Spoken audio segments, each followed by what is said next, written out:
à tous et bienvenue sur Doc de Limbourg. Aujourd'hui, j'aimerais vous présenter Madame Catherine Weisshaupt, la directrice du musée de Eupen, le Städtisches Museum de Eupen. Bonjour Catherine Weisshaupt. Bonjour. Bienvenue sur Doc de Limbourg. Merci.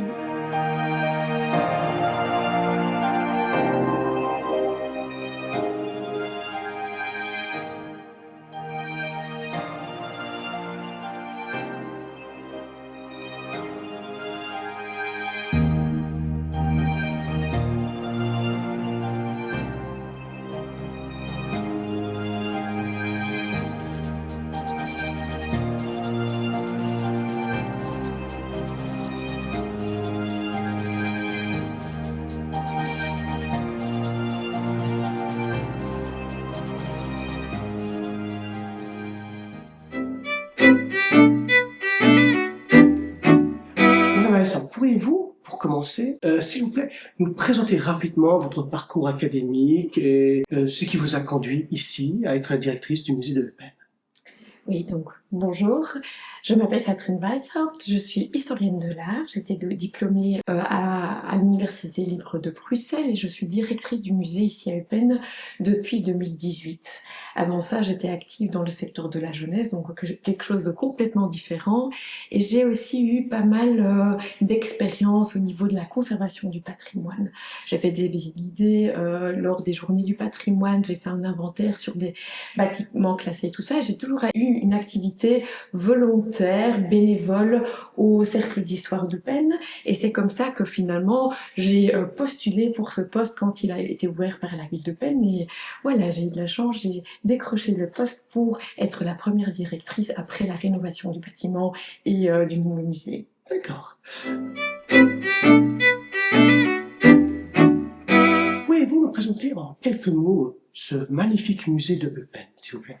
Oui, donc on suit naturellement notre mission. Notre mission est d'être un endroit chaleureux, accueillant et ouvert où chacun trouve sa place. Donc on aimerait bien créer un espace qui est un lieu de mémoire, mais aussi un lieu de partage. Et c'est pour ça que nous proposons des visites inclusives et aussi interactives, donc une expérience individuelle pour tout le monde, pour vraiment bénéficier ou profiter un maximum de cet espace et de ce concept qu'on a créé. Enfin, le fil conducteur de notre exposition permanente est naturellement l'industrie textile, qui a eu un essor très grand à partir du XVIIIe siècle. Eupen a vraiment eu une activité économique explorable au niveau européen dans l'industrie textile, et c'est ce que nous essayons un peu de raconter dans le bâtiment qu'on présente ici. Et cette exposition se déplore dans deux bâtiments différents. Donc, d'une part, on a cette ancienne maison de marchand, et de l'autre côté, ce bâtiment moderne qui accueille donc une énorme exposition temporaire. Et en plus de ça, nous avons encore un petit espace extérieur. Nous avons un jardin au plan pictorial qui est aussi un peu un lieu de retraite. Après la visite du musée, on peut un peu se détendre dans cet espace de verdure qui est à l'extérieur. D'accord.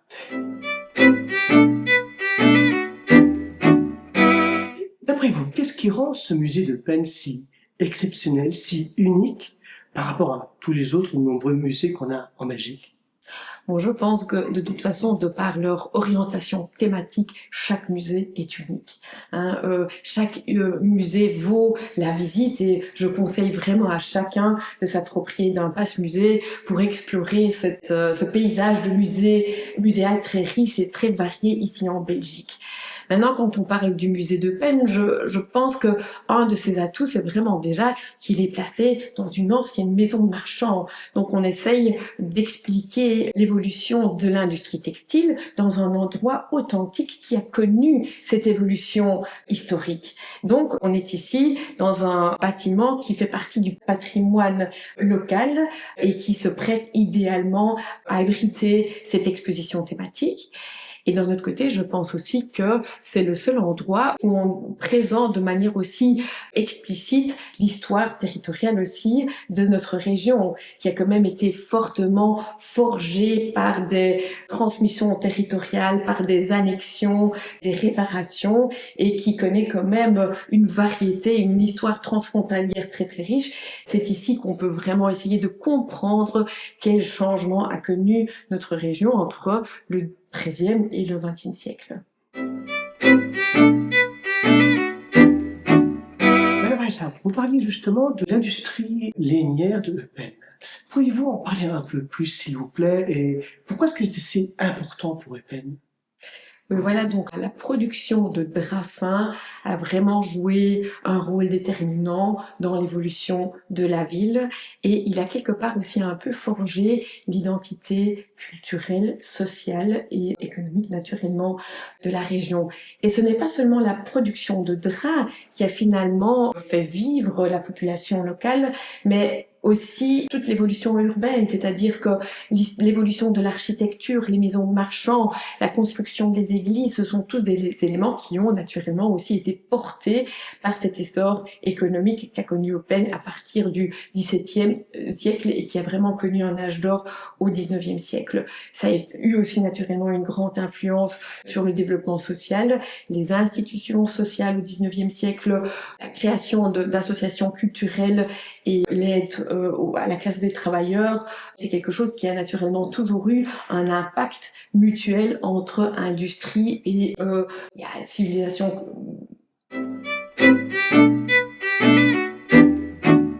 Expliquez-moi un petit peu pourquoi l'industrie lainière était-elle si importante pour Eupen? Oui, donc cette industrie s'est développée à partir du XVIe, XVIIe siècle, mais a vraiment connu un essor très grand à partir du XVIIIe. On a instauré alors ce qu'on appelait la manufacture des draps fins. C'était un procédé qui a été développé aux Pays-Bas et qu'on a vraiment intégré ici à Eupen et qui a mené à une renommée internationale à partir du XVIIIe siècle. Et on peut vraiment dire que ce n'a pas seulement eu un essor économique, mais aussi un essor culturel. Toute l'architecture, l'urbanisme a été influencée par cette activité des marchands de tissus, c'est-à-dire que les maisons de marchands, les églises, les institutions qui ont été créées se trouvent encore aujourd'hui dans notre tissu urbain et ils racontent encore actuellement ce qui a vraiment fait la croissance d'Eupen. Et ce qui est intéressant aussi, c'est vraiment de voir la différence entre le 18e et le 19e. Le 18e est marqué par l'âge de manufacture, où on avait encore une main-d'œuvre fortement spécialisée qui se passait dans les manufactures. Et au 19e, on a naturellement le passage vers l'industrialisation qui a connu un fort déclin parce que Eupen ne pouvait plus tenir la concurrence par rapport à Aix-la-Chapelle et à Verviers. Il y a beaucoup de facteurs pourquoi l'industrie textile a décliné au 19e siècle et a naturellement connu sa fin au 20e, mais c'est tous des facteurs qui sont racontés ici au musée de la ville pour vraiment un peu voir cette évolution sociale qui a eu lieu pendant 2 ans et qui est toujours en rapport avec cette industrie textile. Le musée, si j'ai bien compris, est structuré sur 9 thèmes. Qu'est-ce qui vous a poussé à choisir ces 9 thèmes-là? Et puis, parmi ces 9 thèmes, y en a-t-il un qui vous tient plus à cœur que les autres? On a fermé le musée en 2008 afin vraiment de reconstruire une nouvelle aile. Donc on a vraiment agrandi le musée, on l'a enrichi d'un second bâtiment et on a vraiment pris le temps de refaire un nouveau concept muséal. Et dès le début, un des principes fondamentaux était l'aspect participatif. On a vraiment essayé d'intégrer la population locale, on a créé des groupes de travail et ces groupes de travail se sont concentrés sur différents thèmes. Donc c'est eux qui ont choisi quelles sont les caractéristiques de notre ville, quels sont les thèmes qu'on aimerait bien présenter au musée à des touristes, mais aussi à nos co-citoyens. Donc, quelque part, ce sont des sujets qui ont été choisis par des particuliers, par des gens qui étaient intéressés de participer à ce projet-ci. Et donc, c'est comme ça que le projet a grandi, a fleuri, a poussé. Et un des sujets qui me tient particulièrement à cœur, ce sont les vues urbaines, parce que quelque part, elles montrent l'évolution de la ville, donc la croissance, les places qui ont été créées, les rues, l'architecture, les styles architecturaux qui ont évolué au courant des siècles, mais quelque part, ce sont aussi des expressions artistiques. Ils montrent un peu c'est qui les artistes qui ont vécu ici à Eupen et qui ont vraiment transformé l'amour de leur ville en une expression artistique. Et ce sont aussi des styles de peinture qui s'inscrivent quelque part dans les grands courants de l'histoire de l'art qu'on peut retrouver ici dans notre galerie d'art qui se trouve au rez-de-chaussée.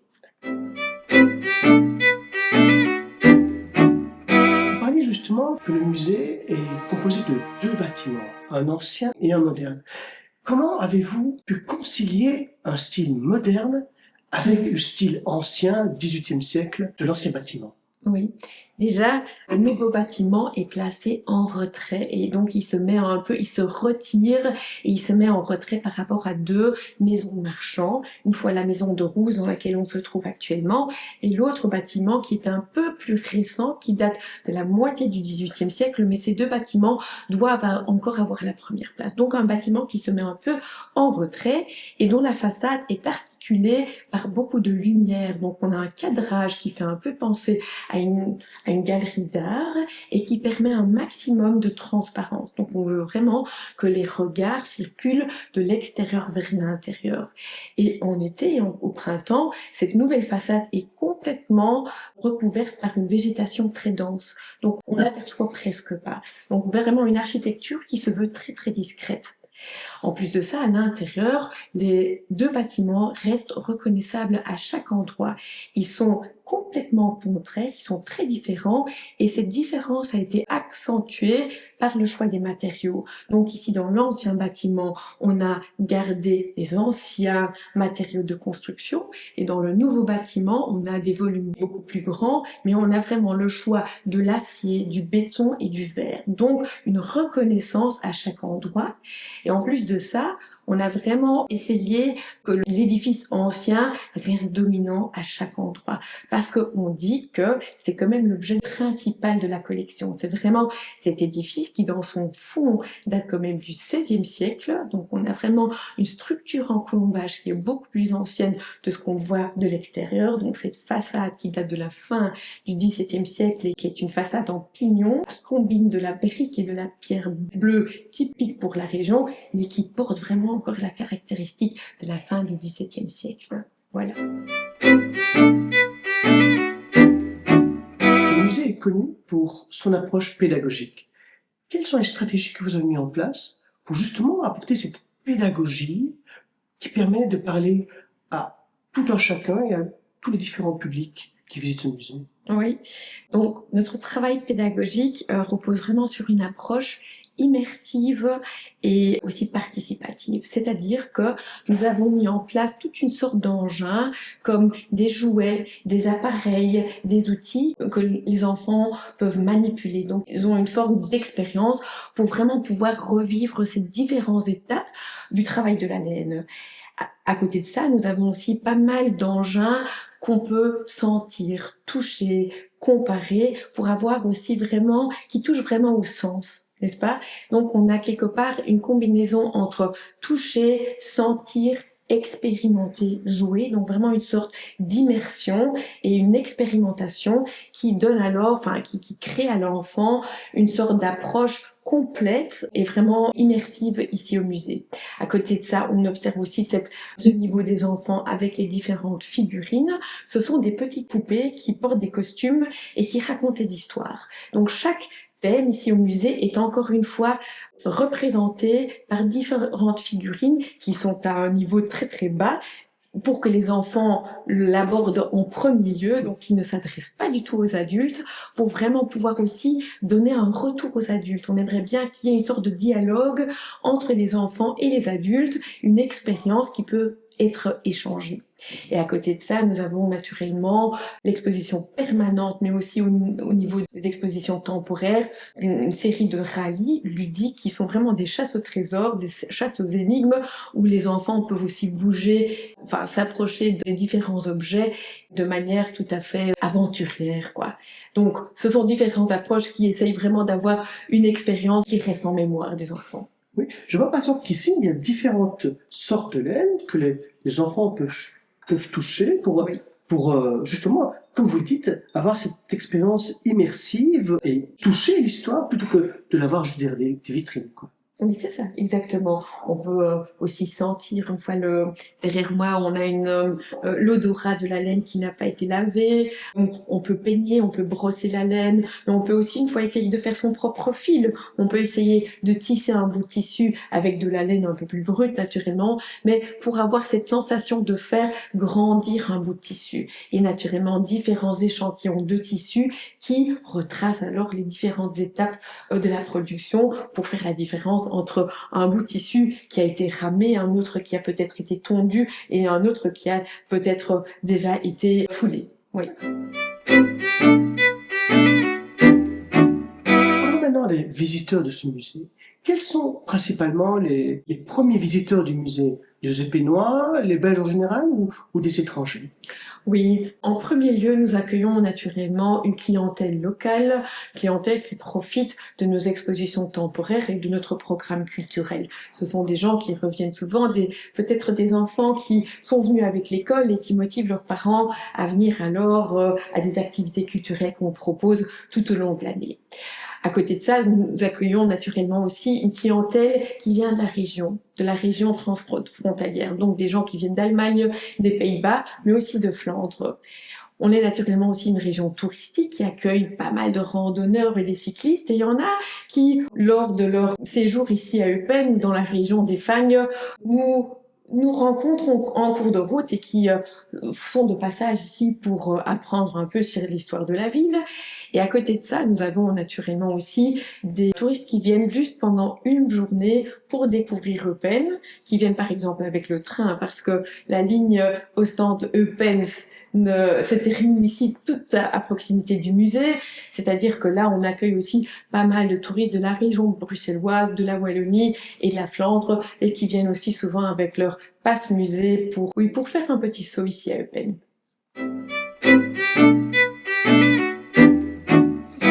Organisez-vous souvent des expositions temporaires ou des expositions à thème dans ce musée? Oui, on essaye d'organiser 3 expositions temporaires par an et on essaye alors vraiment d'avoir un sujet complémentaire à l'exposition permanente. Ce sont souvent des portraits d'artistes ou alors des sujets qui ont un anniversaire, par exemple, disons un événement qui se reproduit pour la 100e fois. Et là, on essaye vraiment de faire l'approche d'un sujet qui n'a pas vraiment de place dans le musée de par son exposition permanente.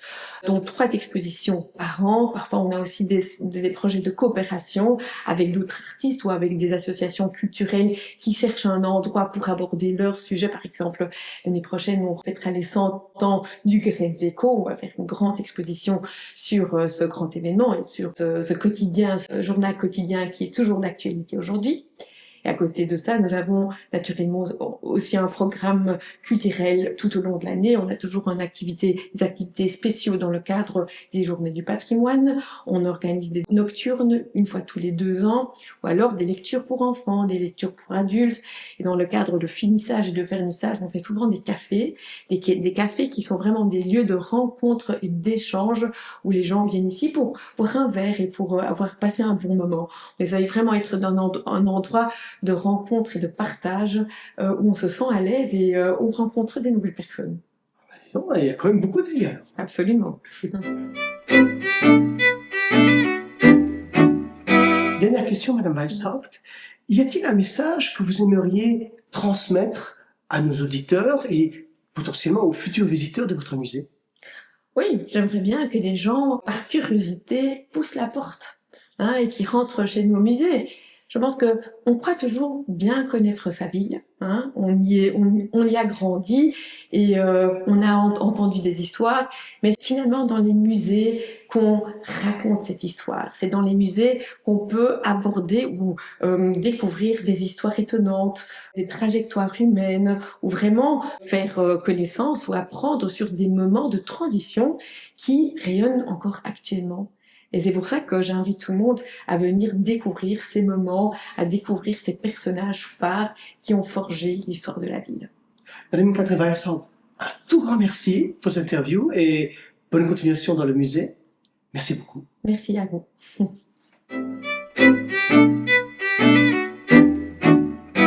Cette série de reportages se termine ici. Si vous avez apprécié mon travail, ou si vous le trouvez utile et bien réalisé, pensez à vous abonner, à rester fidèle à Doc de Limbourg, à en parler autour de vous et à partager les vidéos. De nombreuses autres vidéos et séries arrivent très bientôt.